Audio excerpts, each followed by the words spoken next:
आइए आज की वीडियो में हम सब परमाणु में इलेक्ट्रॉन, प्रोटॉन और न्यूट्रॉन की संख्या ज्ञात करना सीखते हैं। प्रोटॉन, न्यूट्रॉन और इलेक्ट्रॉन की संख्या हमको कब पता चलती है? जब हमको परमाणु का परमाणु क्रमांक और परमाणु भार दोनों दिया हुआ होता है। इसके लिए हम सबसे पहले ये जान लेते हैं कि परमाणु है क्या। परमाणु किसी तत्व का सबसे सूक्ष्मतम कण होता है। मतलब संसार में कोई भी वस्तु बनी हुई है, उसका जो सबसे सूक्ष्मतम कण होगा उसी को हम क्या कहते हैं? परमाणु कहते हैं। परमाणु 3 मूलभूत कणों से मिलकर बना हुआ है।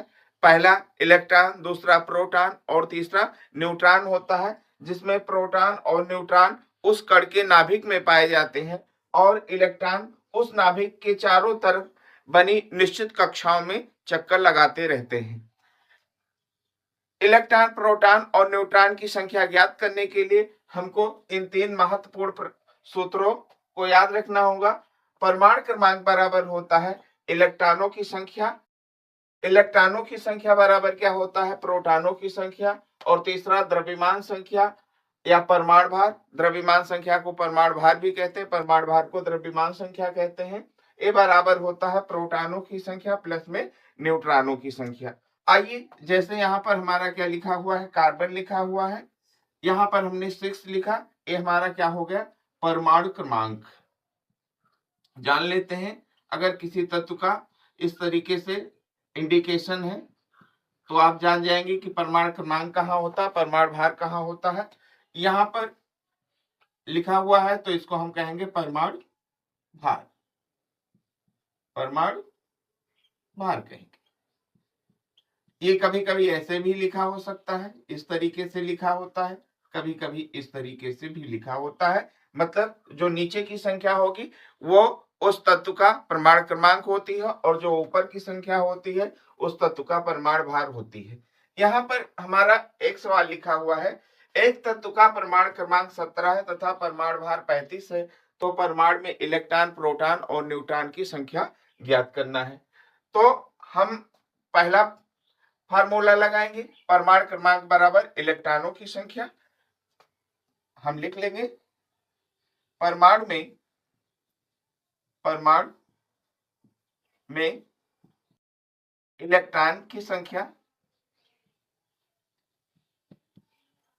बराबर कितना हो जाएगी? परमाणु क्रमांक 17 है। यहां पर हम कारण लिख देंगे, चूंकि परमाणु क्रमांक कितना है? 17 है।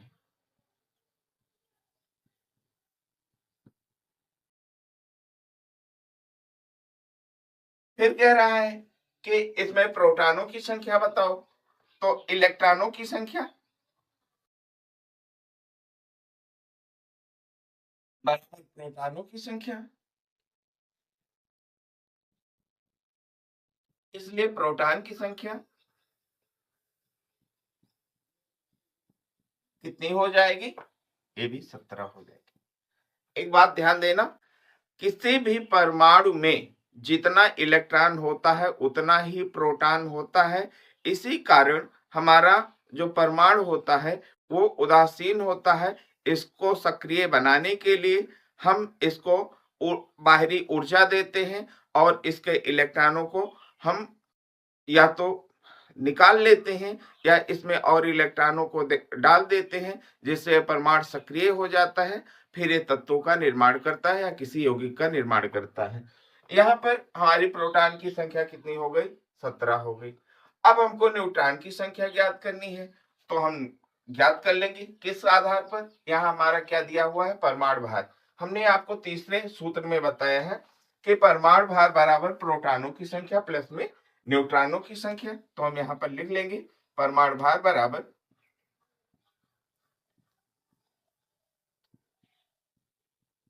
प्रोटॉनों की संख्या प्लस में न्यूट्रॉनों की संख्या। परमाणु भार हमारा 35 है, प्रोटॉन की संख्या हमारी 17 है, न्यूट्रॉन की संख्या हमको निकालनी है, इसलिए न्यूट्रॉन की संख्या 35 से हम क्या करेंगे? 17 को इधर ले आएंगे, पक्षांतर कर लेंगे, घटा देंगे, हमारा कितना हो जाएगी? 18 हो जाएगी। हमको प्रोटॉन न्यूट्रॉन तीनों की संख्या पता चल गई। ये आपकी इलेक्ट्रॉन की संख्या है, यही आपकी क्या है, प्रोटॉन की संख्या है, दोनों बराबर है। ये आपकी क्या है, न्यूट्रॉन की संख्या है। आइए हम दूसरा प्रश्न भी देख लेते हैं। दूसरा प्रश्न है, एक तत्व में इलेक्ट्रॉनों की संख्या 6 और न्यूट्रॉनों की संख्या 6 है, तो उस तत्व में प्रोटॉनों की संख्या और तत्व का परमाणु भार ज्ञात कीजिए। हमको दो चीज ज्ञात करना है, प्रोटॉन की संख्या और परमाणु भार ज्ञात करना है। इस फार्मूले के अनुसार आप देखें, इलेक्ट्रॉन की संख्या बराबर क्या होती है, प्रोटॉन की संख्या। इलेक्ट्रॉन की संख्या कितनी दी हुई है, 6 दी हुई है। अतः प्रोटॉन की संख्या कितनी हो जाएगी, प्रोटॉन की संख्या बराबर 6 होगी। फिर कह रहा है परमाणु भार ज्ञात कीजिए। परमाणु भार ज्ञात करने के लिए प्रोटॉनों की संख्या और न्यूट्रॉनों की संख्या हमको पता होनी चाहिए। प्रोटॉन की संख्या हमने निकाल ली है और न्यूट्रॉन की संख्या हमको दी हुई है। न्यूट्रॉन की संख्या भी कितना है, 6 है, इसलिए हम क्या कर लेंगे, परमाणु भार को ज्ञात कर लेंगे। परमाणु भार बराबर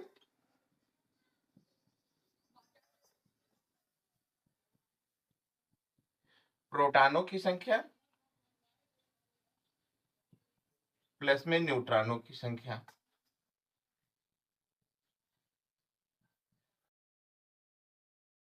दोनों कितना है, 6 और 6, ये कितना हो जाएगी, 12 हो जाएगी। ये आंसर हो गया आपका, परमाणु भार निकला और यहाँ पर प्रोटॉनों की संख्या निकल।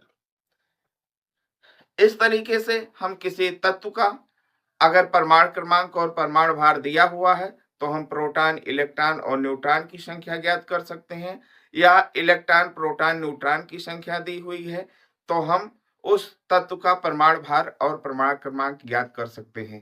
आपके लिए यहाँ होमवर्क है, परमाणु क्रमांक, किसी भी तत्व का परमाणु क्रमांक 12 है और उस तत्व में न्यूट्रॉन की संख्या 13 है। आपको दो चीज निकालना है, परमाणु भार और प्रोटॉन की संख्या।